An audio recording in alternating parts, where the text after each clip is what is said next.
Okay, I wanted to walk you all through how to do the blazer tank swap on a 1963 to 66 C10 or GMC 1000. First thing I had to do was I had to cut this bar out, this one right here. It's normally the one that sits about right here and runs.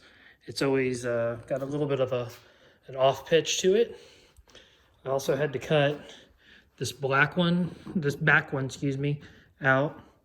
And then I scooted it back, as you can see, all the way to the very end there. After that, I added some 1x1 iron to keep the tank from moving vertically up. Then from the other side of that is I took this bar, moved it forward about 5 to 6 inches, relocated brake mount there. This is a GMC, so it has leaf springs on it, but eventually the plan is to get a QA1 system on it.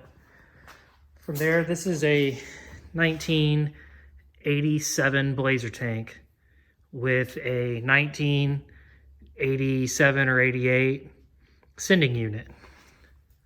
The sending unit has ICT adapters to adapt it. You could also cut this off and put a compression fitting on it if you wanted to.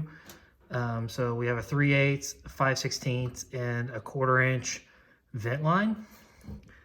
I'm not exactly sure what this is for, but I used an expandable plug to plug it up.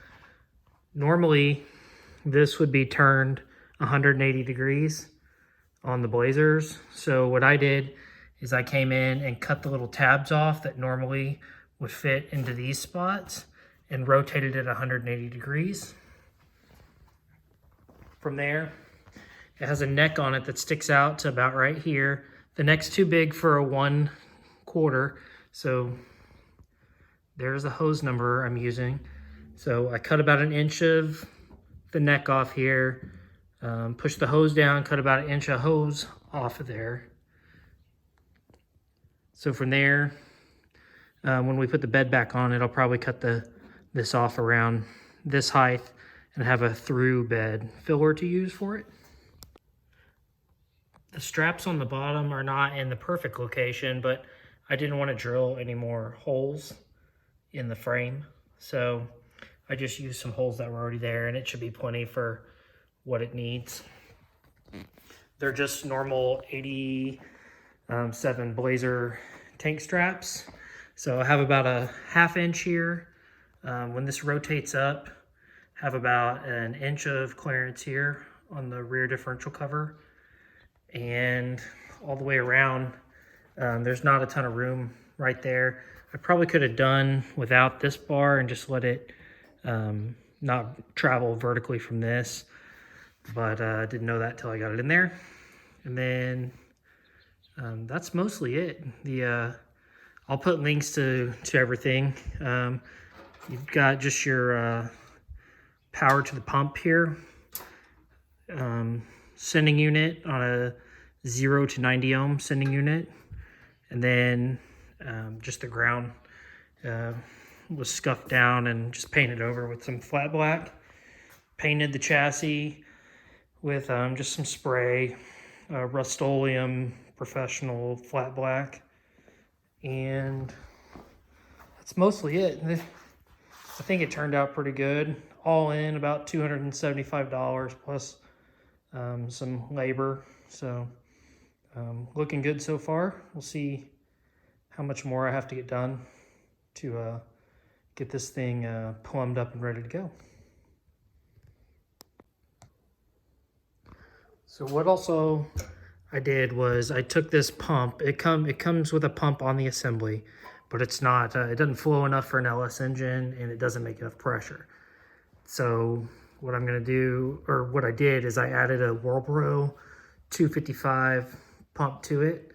Just cut out the other pump and got it all just more or less substituted in for that one. And so now the truck will have a 4.8 Vortec LS-based engine with a 4L60 transmission.